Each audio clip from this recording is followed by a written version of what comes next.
자식의 허물은 부모의 허물이다 라는 말이 있지요.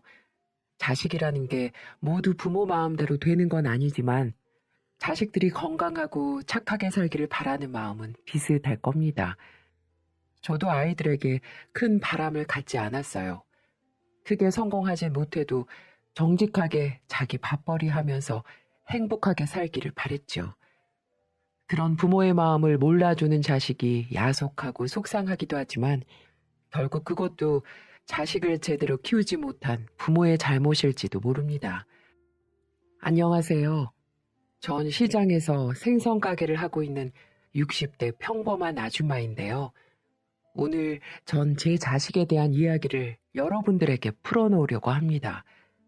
솔직히 자랑거리도 아닌 일을 온 동네방네 소문내는 것 같아 부끄럽기도 하지만 자식의 허물을 모른 척하는 것도 제 자신의 허물을 덮는 것과 다름없다는 생각이 들더군요. 그래서 이렇게 용기를 내봅니다.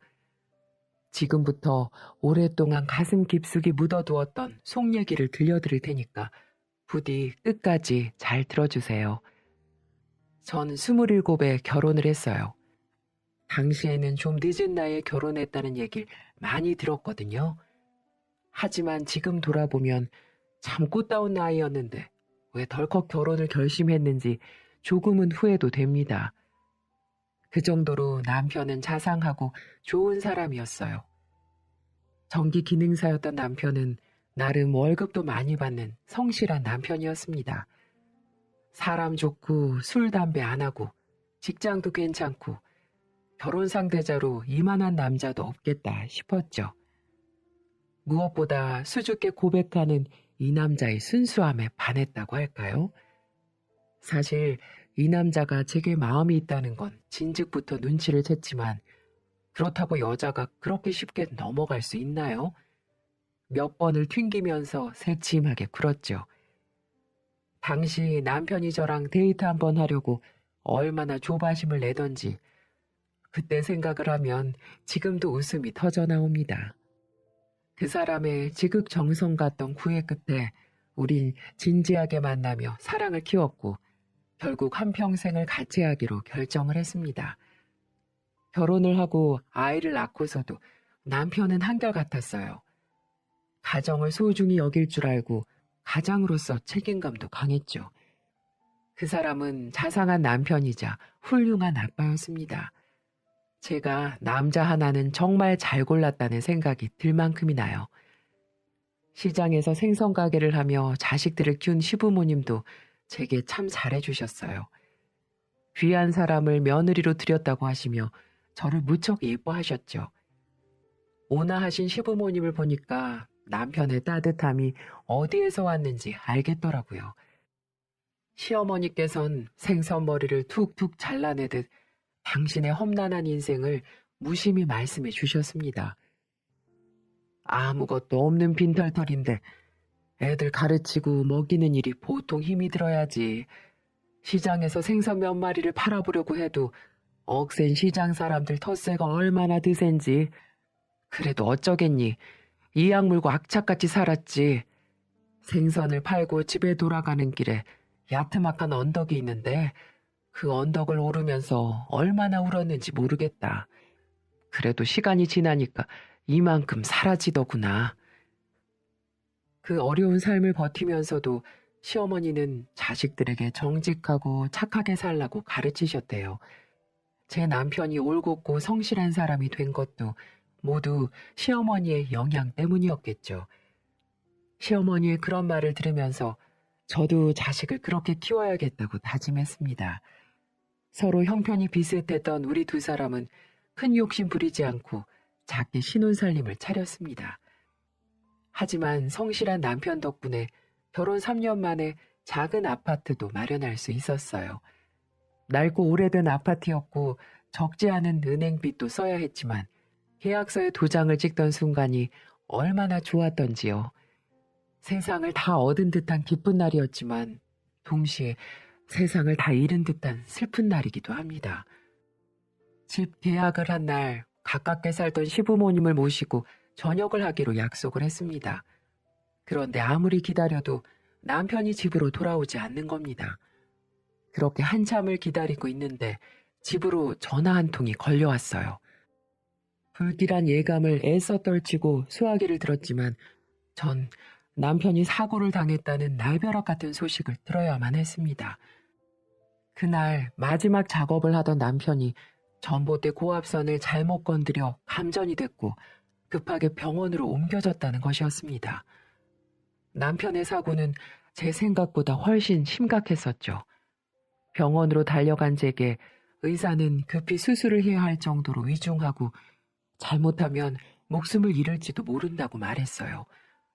전 다리에 힘이 풀려 펄썩 주저앉고 말았습니다. 이제 우리 식구 안심하고 살 수 있는 집도 마련했고 행복하게 잘 살기만 하면 되는데 느닷없이 찾아온 불행에 절망했습니다. 전 의사 선생님에게 사정했어요. 제발 살려만 달라고, 우리 남편 죽지 않게만 해달라고 울고불고 매달렸죠. 그렇게 남편은 6시간이 넘는 수술을 했습니다. 천만다행으로 목숨은 건졌어요. 하지만 사고의 대가는 혹독했습니다. 남편이 그만 2다리를 잃고 만 것이죠. 수만 볼트가 넘는 고압 전류에 큰 화상을 입은 남편은 10번이 넘는 크고 작은 수술을 견뎠습니다. 그래도 걱정 말라며 제 손을 잡고 위로하던 사람이었어요. 그렇지만 남편은 결국 양다리를 절단해야 할 수밖에 없는 상황에 이르고 말았죠. 남편이 살아있다는 것만 해도 감사한 일이었지만 멀쩡했던 사람이 이제 스스로 걸을 수 없다는 사실을 받아들이기가 참 어렵더군요. 상실감이 가장 크고 힘든 건 바로 남편 자신이었을 겁니다. 어느 날 새벽 병원에서 잠을 밑에서 청하고 있는데 제 귓속에서 오열하는 소리가 들리는 겁니다. 저는 꿈인 줄 알았어요. 요즘 매일을 정신없이 살다 보니 피곤해서 이상한 꿈을 꾸는가 보다 하고 생각을 했어요. 하지만 그건 꿈이 아니었습니다. 바로 남편이 누워서 오열하는 소리가 맞았어요. 여보, 왜 그래? 어디 아파? 간호사 불러줄까? 왜 그렇게 슬피 우는데? 여보, 나 솔직히 자신이 없어. 나 앞으로 인생 어떻게 살아야 돼? 이 몸이 돼서 어떻게 아이들을 키우며 살아야 하냐고. 차라리 죽어버렸으면 애들 위해 보험금이라도 나오지. 왜 살아서 나를 이렇게 힘들게 하느냐 말이야. 당신까지 왜 나를 힘들게 하는 거야? 우리 이겨내기로 했잖아. 그런데 왜 이렇게 당신답지 않게 나약한 소리를 하는 거야? 다리 없어도 사는데 지장 없어. 내가 당신 2다리가 되어줄 거야. 그러니 울지 마. 당신 이러면 내가 너무 마음이 아프잖아. 전 이렇게 남편을 달래보았지만 남편의 눈물은 멈추지 않았습니다. 한동안 계속 울다가 지쳐서인지 눈가에 눈물이 맺히며 잠을 청하더군요. 그 모습을 본 제 마음은 어떻겠습니까? 정말 속이 갈기갈기 찢어지는 줄 알았어요. 한쪽 다리만이라도 내 다리를 가져갔으면, 그러면 남편이 조금 덜 힘들어할 텐데, 이런 생각이 들더군요. 건강했던 자신이 휠체어 없이는 꼼짝도 할 수 없는 신세가 됐다는 사실은 얼마나 절망적이었을까요? 감히 상상할 수도 없을 만큼 힘들고 괴로웠을 겁니다. 하지만 남편은 그 뒤로는 더 이상 나약한 소리를 하지 않았어요. 강한 사람이었습니다. 2다리를 잃은 것도 모자라 화상 후유증으로 큰 고생을 해야만 했던 그 사람은 현실을 비관하지 않고 꿋꿋하게 버텨나갔어요. 남편은 보기도실 휠체어를 혼자 타고 나가 2 손이 부르트도록 연습을 하더군요. 휠체어를 능숙하게 탈 수 있어야 그래도 사람 구실하며 살 수 있다며 배시시 웃는 겁니다. 그리고 보란듯이 휠체어를 한 몸처럼 다루더군요. 정말 제 남편이었지만 대단한 의지를 가진 남자였습니다. 저 같았으면 좌절 속에서 헤어나오지 못했을 것 같은데 남편은 달랐어요. 전 그런 남편을 보며 반성을 참 많이 했네요. 누구도 남편보다 더 힘들진 않을 텐데 절망을 하고 있는 건 남편이 아니라 오히려 제 자신이라는 사실이 참 부끄러웠습니다. 그래서 다시 놀지 않기로 다짐했죠. 가족과 가정을 끔찍이 생각하는 남편이 이렇게 제 옆에서 숨을 쉬고 말을 건넬 수 있다는 사실에 감사했습니다. 제가 남편의 다리가 되어주면 된다고 생각했죠. 그렇게 우리 두 사람은 닥쳐온 불행에 허우적대지 않고 최선을 다해서 살기로 결정했습니다. 남편은 집에서 빈둥대기 싫다며 시어머니의 생선 가게에 나가기 시작했습니다. 어머니는 그런 남편을 한사코 말렸지만 일을 돕지 못하게 하면 전단지라도 돌릴 거라며 남편이 조금도 물러서지 않는 겁니다. 장애인이 된 아들을 보는 시부모님의 마음은 얼마나 아팠겠습니까? 그런 아들이 겨울 삭풍을 맞으며 생선을 판다는 게 마음이 쓰였겠죠. 하지만 남편은 다리 없이도 생선은 팔 수 있으니까 자신한테 딱 맞는 일이라며 어머니를 향해 밝게 웃는 겁니다. 그런 남편의 의지에 우리 식구 모두가 두 손 두 발을 다 들고 말았죠. 남편은 절단 수술을 한 지 꼭 일주일 만에 휠체어를 자유자재로 다뤘고 2주 만에 생선가게에 나와 본격적으로 일을 도왔으니 의지가 얼마나 대단한 사람인지 아시겠죠? 그런 남편 덕분에 우린 그 악몽을 비교적 수월하게 떨칠 수 있었어요. 당사자가 아무렇지도 않게 행동을 하고 생각을 하니까 참담한 불행도 조금씩 받아들여지더군요. 남편은 어머니의 생선 가게를 열심히 도왔습니다. 오히려 어머니보다 더 일찍 가게에 나가 문을 열고 장사 준비를 할 정도였으니까요. 남편의 노력에 우리 가족은 조금씩 웃음을 되찾고 있었습니다. 하지만 수많은 사람이 오고 다니는 시장통에서 두 다리가 없는 사람을 보는 사람들의 시선은 어쩔 수 없더라고요. 한 번은 이런 일도 있었습니다. 생선을 사러 온 손님이 물건을 건네는 남편을 보며 인상을 쓰더군요.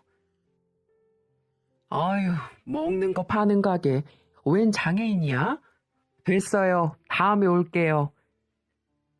손님이 툭 던진 말에 남편의 얼굴은 새하얗게 질렸고 격분한 시어머니는 손님에게 소금을 왕창 뿌리면서 고래고래 소리를 질렀죠.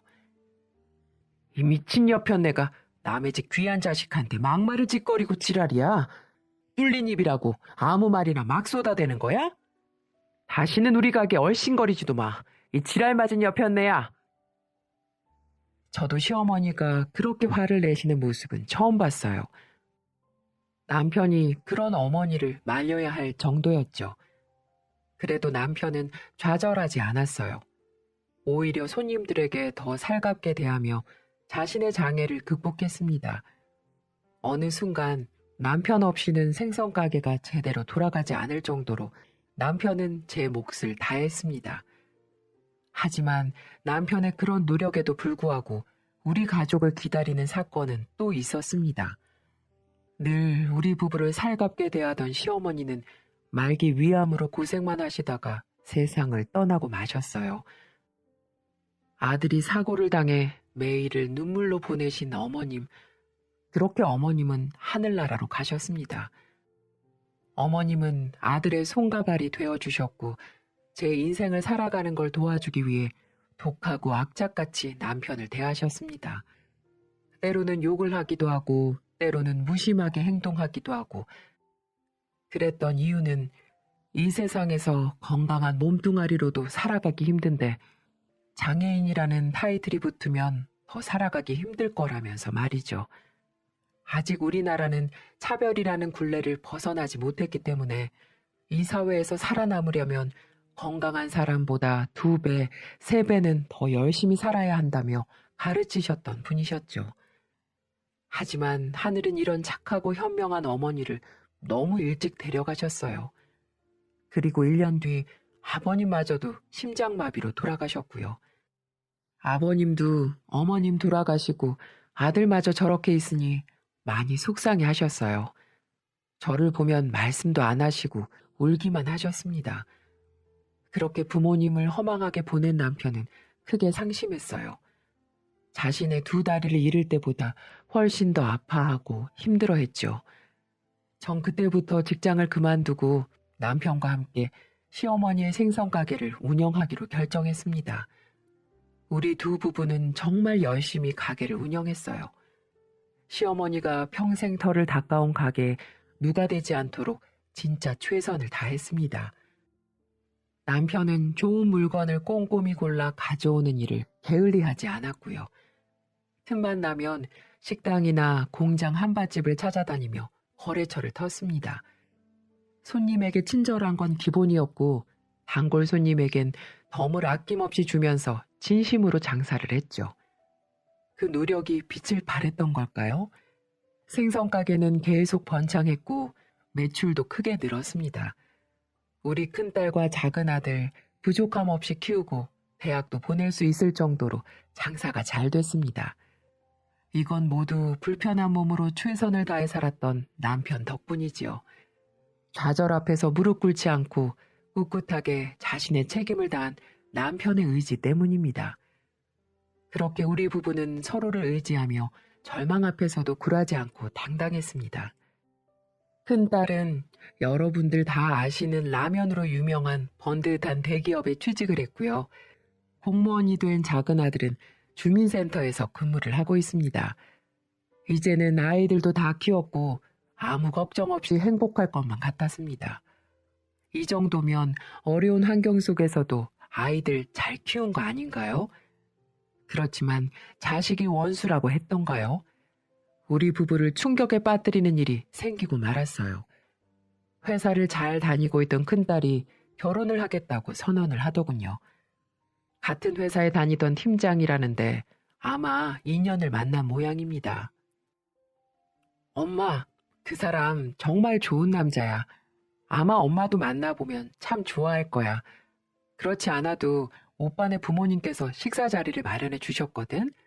아빠는 몸이 좀 불편하니까 우선 엄마만 먼저 만나보는 게 어때? 나만? 그럼 네 아빠는? 어차피 상견례 하면 다 볼 텐데 뭐. 아빠는 움직이기 좀 번거로우니까 일단 엄마만 먼저 만나봐. 그러니까 결혼할 남자와 부모님과의 첫 인사 자리에 저만 나오라는 거였습니다. 그 말을 들은 남편의 얼굴엔 실망한 기색이 역력했죠.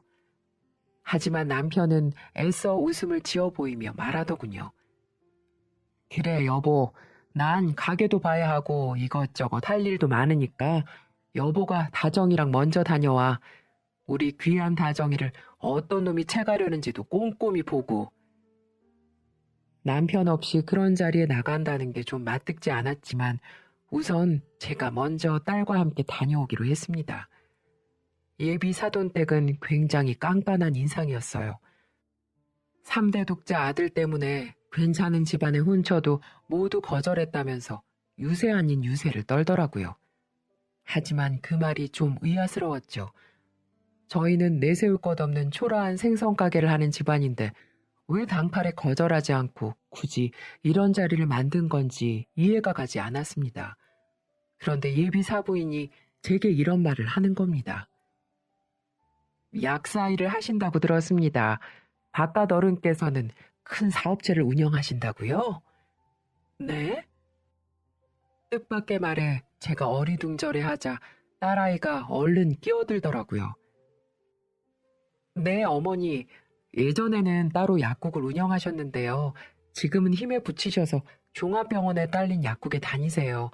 이것저것 신경 안 쓰고 그냥 월급 받는 게 좋다고요. 아, 그러세요?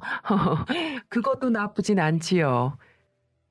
하도 갑자기 벌어진 일이라서 얼렁뚱땅 넘어갔지만 전 이 녀석이 새빨간 거짓말을 했다는 걸 알 수 있었죠. 예비 사부인은 상견례 날짜니 결혼 준비니 이것저것 말씀을 했지만 제 귀엔 하나도 들어오지 않더라고요.